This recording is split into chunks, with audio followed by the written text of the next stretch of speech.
శకునంబల్కే బల్లి కుర్దిల పడ్డదట. అగో అట్లనే చేస్తున్నది ఎమ్మెల్సీ కవిత.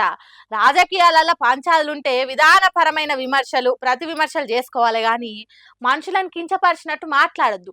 ఆ ముచ్చట కవితకు తెలుసో తెలియదో మనకు తెలియదు కానీ మాజీ మంత్రి జగదీశ్వర్ రెడ్డిని లిల్లీపుట్ అని, పటోళ్ళ కార్తిక్ రెడ్డిని చిన్న పిల్లగాడని తీసి పారేసినట్టు మాట్లాడింది. కేసీఆర్ గారు లేకపోతే మరి నువ్వెవరు? అది కూడా ఆలోచించుకోవాలి కదా. కేసీఆర్ గారు లేకపోతే బీఆర్ఎస్ పార్టీలో ఉన్న ఏ నాయకుడైనా ఎవరు? ప్రజలకు మనందరినీ పరిచయం చేసింది కేసీఆర్ గారే కదా. మనలో మనం కన్ఫ్యూజన్ ఉన్నప్పుడు ఇష్టం వచ్చినట్టు మాట్లాడుకోవచ్చా?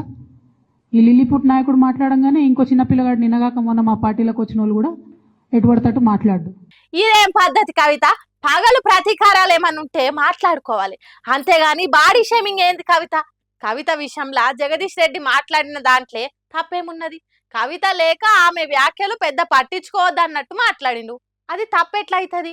జగదీష్ రెడ్డి నడమ కేసీఆర్ ను కలవని రోజులు ప్రతిరోజు వాళ్ళే మాట్లాడుకుంటుండ్రు. జగదీష్ రెడ్డిని అట్లా అనుమని కేసీఆరే అన్నాడని వార్తలు వినిపిస్తున్నాయి.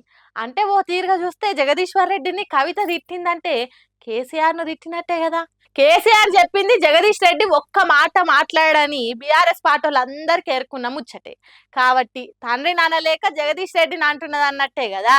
ఆయన లిల్లీ పుట్టు చిన్న పిల్లగాడని చిల్లర పంచాది ఎందుకు? బాడీ షేమింగ్ ఎందుకు? వాడెవడో తలకు మాసినోడు కేసీఆర్ ను గద్ద ముక్క అన్నాడు. వానికి నీకు తేడా ఏంటిది? ఈ ఉద్దర పంచాదులు బంద్ చేసి ఏదన్నా లొల్లుంటే మీ ఇంటోళ్ళతో తెలుసుకో, నిన్ను కాదంటే అప్పుడు నిర్ణయం తీసుకో.